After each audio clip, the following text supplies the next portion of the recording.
திருவள்ளூர் மாவட்டத்தில் உள்ள திருவாலங்காடு வடாரியேஸ்வர சுவாமி திருக்கோவில் உள்ளது. இந்த கோவிலானது 4 சபைகளில் முதல் சபையும் ரத்தின சபையாகவும் திகழ்கிறது. அது மட்டுமில்லாமல் திருவாலங்காடு முதல் தாண்டவ ஸ்தலமாகவும் இங்குள்ள பெருமாள் எப்பொழுதும் ஆனந்த தாண்டவம் ஆடுவது போன்று பக்தர்களுக்கு அருள் புரிந்து வருவதாகவும், இந்த பெருமானை தரிசனம் செய்வதற்கு முன்பு இங்குள்ள ஆலங்காட்டு பத்ரகாளி அம்மனை தரிசனம் செய்த பிறகுதான்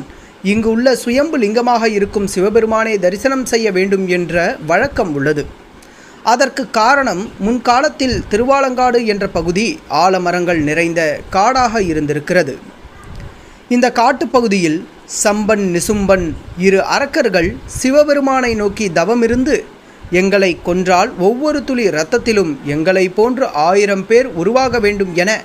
சிவபெருமானிடம் வரத்தை பெற்றதாகவும், அவ்வாறு பெற்ற வரத்தினால் தேவர்களையும் மக்களையும் இவர்கள் படும் பாடாய்படுத்தியதாகவும், அந்த அரக்கர்களை அழிப்பதற்காகவே ஆலங்காட்டிற்கு மும்மூர்த்திகள் பத்ரகாளியினை அனுப்பியதாகவும், அந்த அசுரர்களுடன் போர் புரிந்து அந்த அரக்கர்களின் இரத்தத்தை கபாலத்தின் மூலம் அம்பாள் குடித்ததாகவும், அந்த போரில் பத்ரகாளி வெற்றி பெற்றதாகவும், அவ்வாறு பெற்ற வெற்றியினாலும் அசுர இரத்தத்தை குடித்ததாலும் அம்பாளுக்கு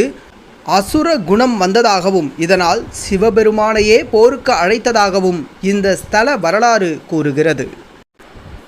அவ்வாறு சிவபெருமானை அம்பாளுக்கு போருக்கு அழைக்கும்போது பிரம்மன், விஷ்ணு, நாரதர் ஆகிய மூவரும் போர் வேண்டாம்,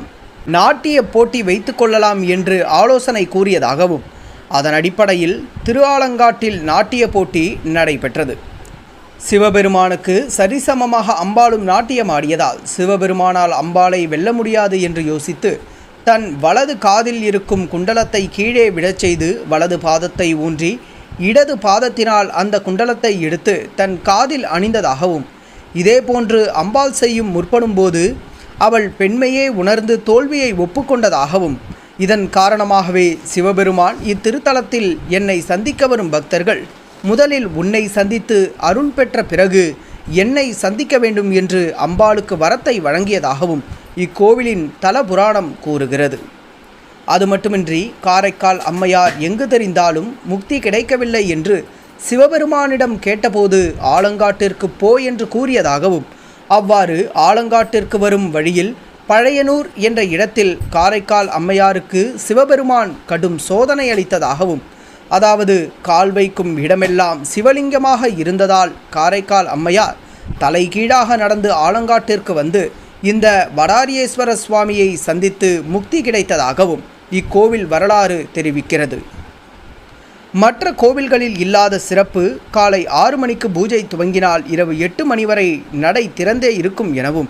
இங்குள்ள சிவனை தரிசனம் செய்யலாம் என்றும், இது ரத்தினம் சபை என்பதால் வரம் அருளும் பெருமானாக வடாரியேஸ்வர சுவாமி திகழ்கிறார்.